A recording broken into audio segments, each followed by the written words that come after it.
maybe dinner time because of the time zones. But I know you must be having a ball out there in the World Cup. Yeah, the toughest thing is actually managing the time zones. We're 8 from Eastern time, we're 11 from Pacific time. The show that we do, actually, our whole production team's in Los Angeles. So we're waking those guys and girls up at like 5 a.m. to go to work. So we're the ones that kind of feel bad. The hours here are crazy, but anybody who's a soccer lover, this is where you want to be. You know, there's games all day, there's reaction all day afterwards. So I'll sleep when we get back for the holidays after the World Cup. Finals on the 18th. I'll be back home on the 19th. I'll sleep then. All right, so nobody's sleeping in America for this afternoon's game between England and the U.S. The U.S.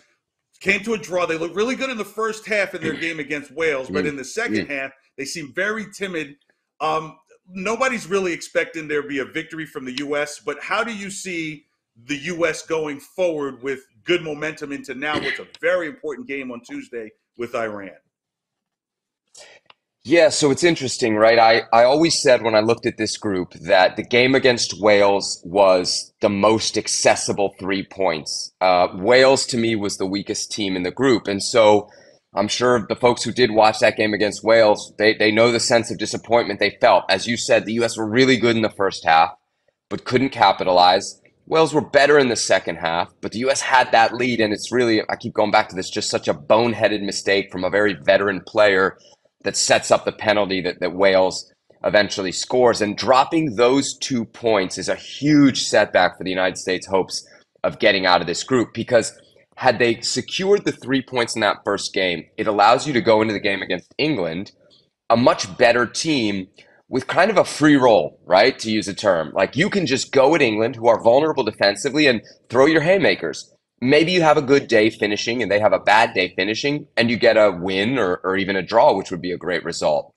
Now, with the way things are stacking up, I think there was a thought that the U.S. would now need to go into this game against England a little bit more conservatively, right? We don't want to get shelled. Plus, on top of that, you saw what England did in their opener, 6-2 against Iran. The result that just went final, Iran beating Wales 2-0, throws, Wow. kind of a hand grenade into this group. Because now, no matter really what happens in the England-USA game today, that game against Iran, the third game, is basically for the group. Wales is not mathematically eliminated, but pretty much, right? Somebody's going to get a Right. point out of the USA-Iran game, and that's probably gonna do Wales in. They're probably not going to get anything against England in the group finale. So that USA-Iran game now is for second place and the only other ticket remaining out of this group. And I think Iran is, as they proved today, a very, very good team. They beat Wales 2-0. They deserve to beat Wales.